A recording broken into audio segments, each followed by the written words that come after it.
Halo semuanya, di sini kami akan menjelaskan terkait dengan energi motor listrik pada mobil hybrid sebagai tugas fisika mekanika tahun 2022 dengan anggota Devi, Nadia, Natasha, Niva, dan juga Laura. Bahan bakar minyak atau BBM adalah sumber energi yang digunakan untuk membantu keberlangsungan hidup manusia, salah satunya sebagai energi untuk kendaraan bermotor. Namun, karena adanya krisis energi minyak bumi, maka telah dimulailah kendaraan berbasis hybrid yang merupakan perpaduan antara teknologi mesin konvensional yang menggunakan BBM dan juga teknologi motor dengan listrik. Pada kendaraan hybrid terdapat teknologi motor yang menggunakan listrik, maka diperlukan sistem untuk mengisi kembali kebutuhan listrik untuk pengoperasiannya. Untuk selanjutnya, perkenalkan Laura Melisa dengan NPM 210633572 dari arsitektur interior. Saya akan menjelaskan terkait latar belakang dari mobil listrik ini sendiri. Latar belakangnya itu menggunakan motor listrik DC sebagai penggerak kendaraan mobil hybrid dapat menentukan motor listrik yang sesuai dengan kebutuhan dan karakteristik dari mobil hybrid tersebut. Nah, di sini juga dijelaskan perputaran motor listrik dapat diatur dengan sedemikian rupa sehingga motor tersebut dapat bergerak sesuai dengan yang diinginkan dengan menggunakan motor listrik DC. Untuk itu, kapasitas motor DC yang diperlukan untuk menggerakkan mobil dapat bekerja dengan maksimal dan kebutuhan energi listrik dapat terpenuhi. Selanjutnya dijelaskan juga bahwa kendaraan hibrida dengan kombinasi sumber energi mampu menghemat bahan bakar dan juga mampu memancarkan karbon dioksida yang lebih rendah dibandingkan dengan kendaraan pada umumnya. Hal ini menjadi kelebihan dari motor listrik DC ini sendiri.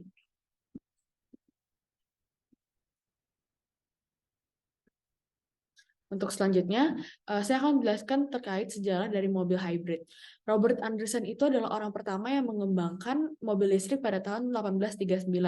Nah, pada tahun 1898 juga Porsche itu menggunakan bahan bakar minyak dan juga motor listrik dengan nama Loner Electric Chase dengan mesin yang memiliki daya 2,5 HP dan motor listrik dengan daya 2,7 HP. Mobil hybrid pertama ini bisa melaju sampai dengan kecepatan 3,35 km per jam. Ini udah masuk cepat untuk ukuran mobil listrik, kendaraan listrik gitu. Selanjutnya gimana sih kira-kira cara kerja dari mobil hybrid tersebut? Metode hybrid memiliki jenis paralel dan seri dalam sistem kemudi. Metode ini dapat menggunakan sistem elektrik dan sistem pneumatik. Nah, jadinya udah jelas banget beda sama menggunakan bahan bakar. Selanjutnya, sistem elektriknya itu sendiri menurut Leighton dan Nice pada tahun 2000 yaitu sistem elektrik pada kendaraan teknologi hybrid yaitu dengan menggunakan baterai sebagai tempat penyimpanan listrik. Baterai akan mengambil energi mekanik dari sistem pengereman dan menjalankan mobil. Pada awalnya, baterai mempunyai generator untuk mengisi kembali baterai dan mengambil energi yang akan dibangkitkan oleh rem. Nah, kalau menurut Supers pada tahun 2004, suatu pengembangan sarana angkutan baru dengan teknologi bahan bakar sel yang secara langsung menggunakan bahan bakar regeneratif sel sebagai pengisi baterai yang menyambungkan hybrid dengan pengisi sel bahan bakar baterai. Pengisian kembali baterai kendaraan sepanjang hari, ukuran dari kemasan baterai dapat dikurangi hingga kurang lebih 50%. Untuk selanjutnya, gimana sih sistem pneumatik yang ada di dalam mobil hybrid? Sisa energi akan disimpan ke dalam kompresor sebagai tekanan. Energi yang sudah disimpan dapat digunakan kembali sebagai tenaga alternatif untuk mengemudikan mobil yang menggunakan motor pneumatik. Pada awalnya, kompresor udara menggantikan generator, motor pneumatik menggantikan motor elektrik, tekanan tinggi udara tangki menggantikan baterai, dan urutan kerja menggantikan tenaga elektris. Mesin pembakaran di dalam dapat digunakan untuk menjalankan kompresor udara untuk mengkombinasikan mesin berbahan bakar minyak dengan kompresor udara. Udara kompresor akan menyimpan udara di tangki penyimpanan. Aliran udara dari kompresor akan dikendalikan dengan klep udara. Kompresor menjalankan motor pneumatik dan menghasilkan tenaga. Aliran gas buang bertekanan tinggi temperatur juga bergabung dalam udara kompresor untuk menjalankan motor pneumatik ini sendiri. Untuk slide-slide setelahnya akan dijelaskan oleh teman saya. Selanjutnya, tipe kendaraan hybrid. Pada dasarnya ada dua karakteristik jenis kendaraan teknologi hybrid yang tersedia di pasar saat ini, yaitu hybrid seri dan hybrid paralel. Menurut Leighton dan Nice, kendaraan hybrid seri berdasarkan pada susunan formasi mesin secara seri yang diikuti kopling motor elektrik, konverter, pengisi baterai, reservoir, dan mesin generator. Pada awalnya, mobil hybrid mempunyai 4 mesin silinder yang mengitari generator. Generator menghasilkan tenaga untuk menjalankan motor dan mengisi baterai. Baterai akan menyimpan energi sisa pengereman dari motor. Motor elektrik menyediakan tenaga dorong. Transmisi yang serupa dengan kendaraan elektrik yang lain, motor dapat memutar cepat dengan hanya menggunakan satu gigi. Lebih dari itu, rangkaian mobil hybrid mempunyai tangki bahan bakar sebagai alat penyimpanan energi utama yang dapat memberi jarak tempuh mobil hingga 500 mil atau lebih. Layton dan Nice mendefinisikan hybrid paralel sebagai urutan format mesin yang diikuti oleh urutan paralel, di mana mesin dan tempat reservoir ditempatkan pada posisi kebalikan dari motor elektrik.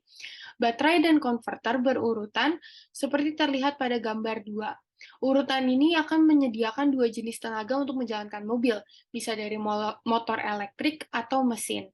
Lebih jauh, Layton dan Nice berpendapat bahwa antara mesin dan motor elektrik dapat memutar transmisi pada waktu yang sama, dan transmisi kemudian memutar roda. Motor elektrik dan baterai juga menghubungkan transmisi. Perbandingan dengan rangkaian mobil hybrid paralel juga mempunyai tangki bahan bakar. Baterai 4 mesin silinder, motor elektrik, dan transmisi. Tapi motor elektrik pada umumnya lebih kecil karena tidak mempunyai tenaga untuk menggerakkan mobil dengan sendirinya. Beberapa hybrid paralel masih mempunyai transmisi konvensional, tetapi yang lainnya menggunakan teknologi yang lebih eksotis seperti CVTs, Continuously Variable Transmission. Selanjutnya, kombinasi tenaga bensin dan listrik. Kombinasi antara tenaga listrik dan bensin yang menggunakan baterai merupakan mobil hybrid yang paling populer sekarang ini. Pada awalnya, mobil akan dijalankan dengan menggunakan baterai, terutama sekali ketika mempercepat laju kendaraan dan secara otomatis akan berubah ke mesin bensin ketika kecepatan yang lebih tinggi dibutuhkan. Mobil hybrid gasolin elektrik seperti persilangan antara suatu mobil bertenaga bahan bakar bensin dan mobil elektris. Ada beberapa perbedaan antara mobil bertenaga bensin dan mobil elektris yang khas.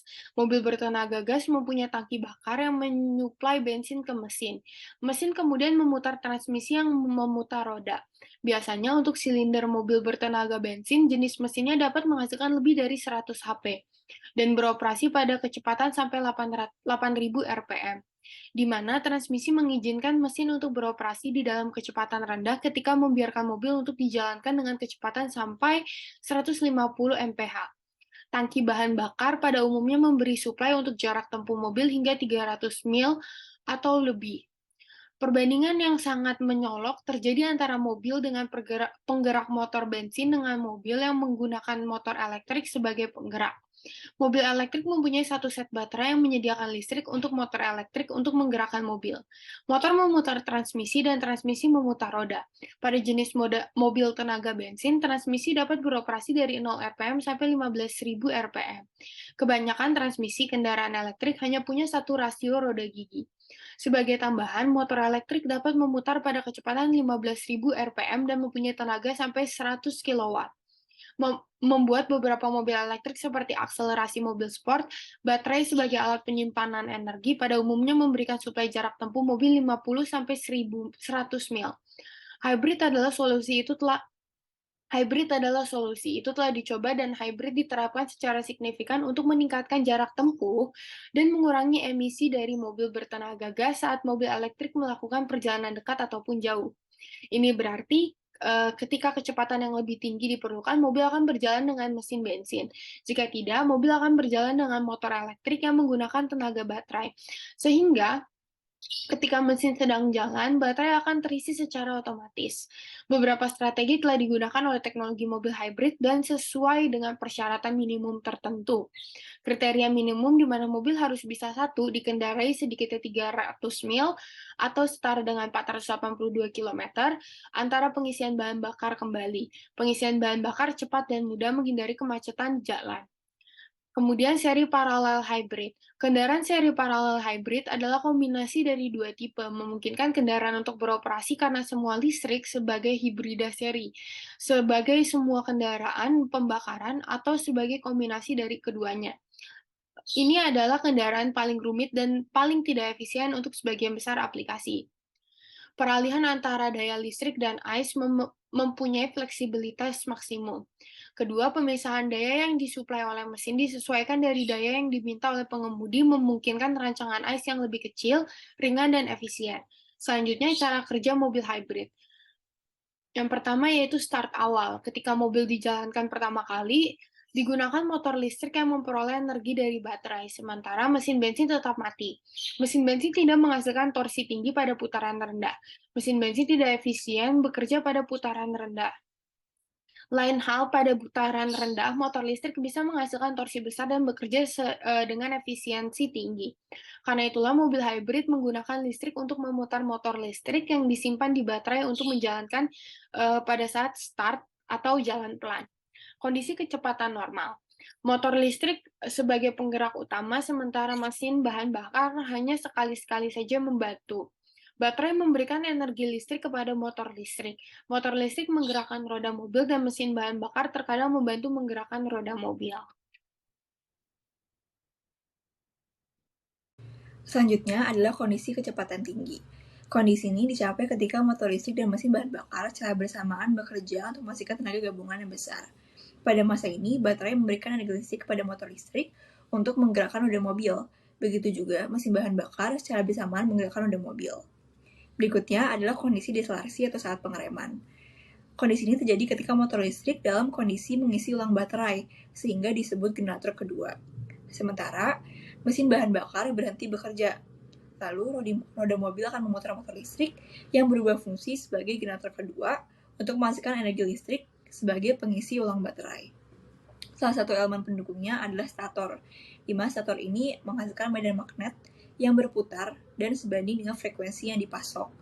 Motor ini berputar pada kecepatan sinkron yang diberikan oleh persamaan pada PPT berikut, di mana F adalah frekuensi dari pasukan frekuensi dan P adalah jumlah kutub.